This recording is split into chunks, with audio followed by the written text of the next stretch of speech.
Ano mga kaahon, gagawa tayo ng maraming rice hull. Meron tayo na iba ng palay.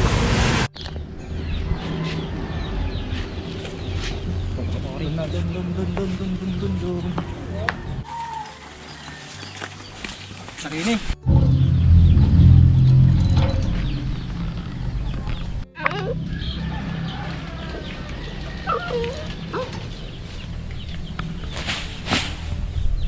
Basta kayo lahat mga kaaro. So sa episode na to ay yan, magagawa tayo ng rice hull na gagamitin natin sa ating mga halaman na pang-abono. So yan, tignan nyo guys kung paano natin gagawin.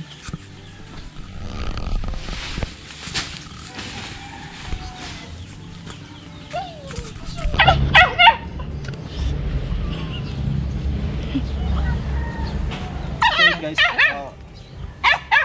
gagawa lang tayo ng ganyan na skin para dyan natin ipapasok yung ating apoy mamaya.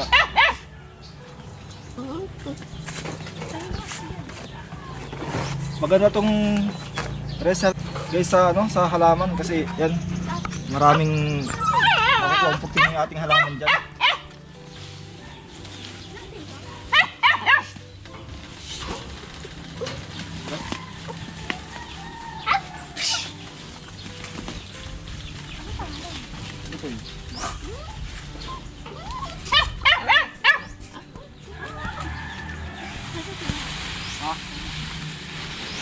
Yung sabihin yan?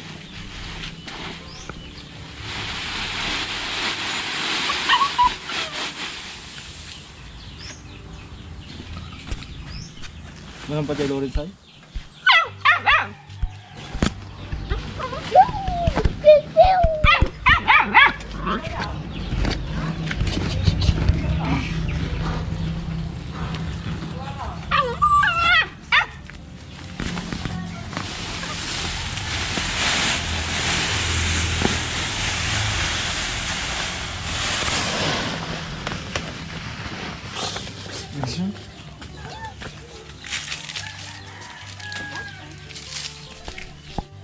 Ba't mo? Kami lang ko eh. Yan.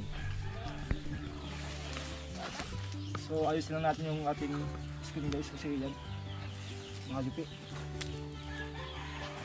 Lagyan natin sa gitna.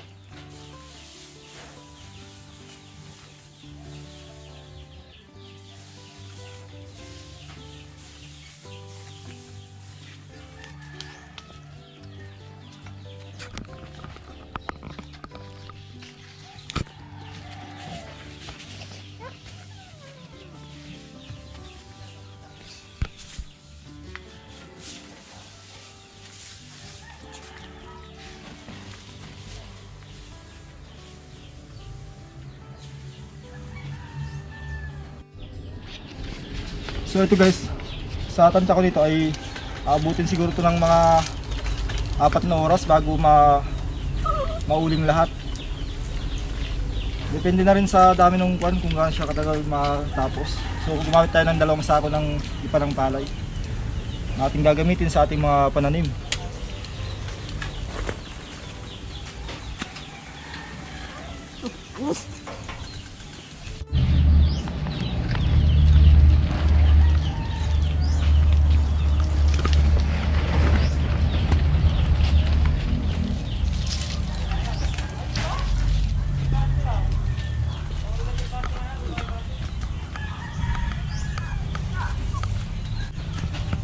Time check po guys ay alas 11 na po. Yan, antayin natin hanggang mamaya. Siguro matatapos siya ng mga alas 3. Marami dito doon.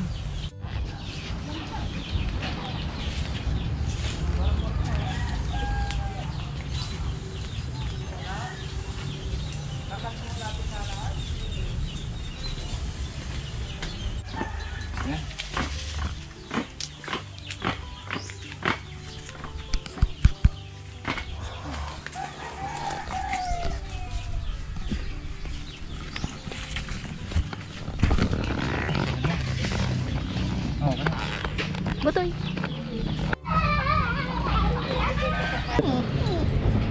So yan, 11:05. Siguro yan mga 2 to 3 pa matatapos yung ating ginagawang rice hull.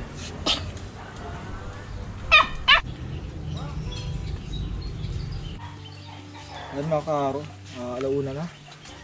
So ganyan na nature ng ating ginagawang rice hull. So discard natin dyan mo po ay ano, ilalagay natin sa bandang taas yung dito sa gilid para yan, magpantay.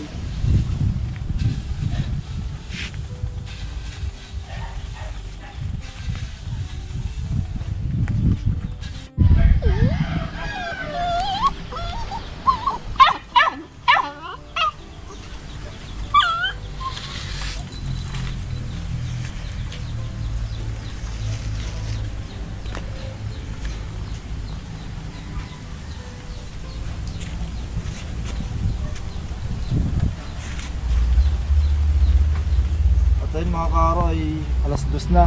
So bali 3 oras natin itong binabantayan. So ilan lang natin ilagay yung mga ipaswabad sa taas.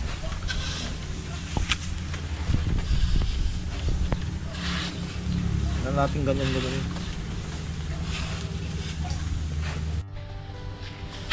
So yun guys, malapit na natapos yung ating ginagawang rice hull.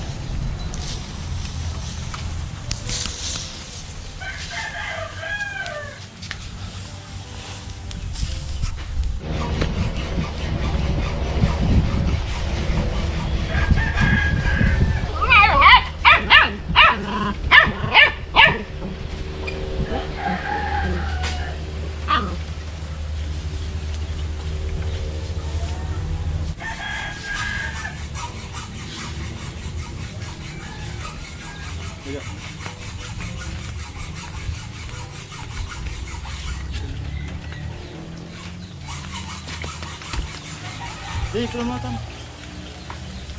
Sini ya, tigar-tigar tuh.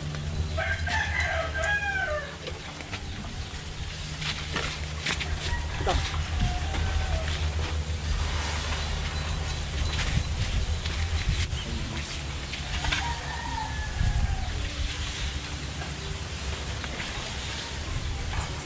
Dipotong mana? Potong.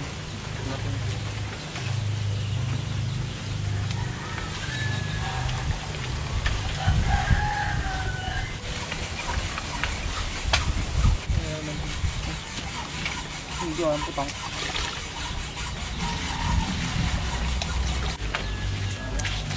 So ayun po mga kaaro, natapos yung ating ginawang rice hull na ating gagamitin sa ating mga halaman. Yan, sana may natutunan kayo. At yun, kung sa tingin nyo ay ayos yung aming ginawang rice hull dyan, palike naman. At yun, subscribe na rin sa aming channel. Malam mulai ala may pen. May kargat tanaman.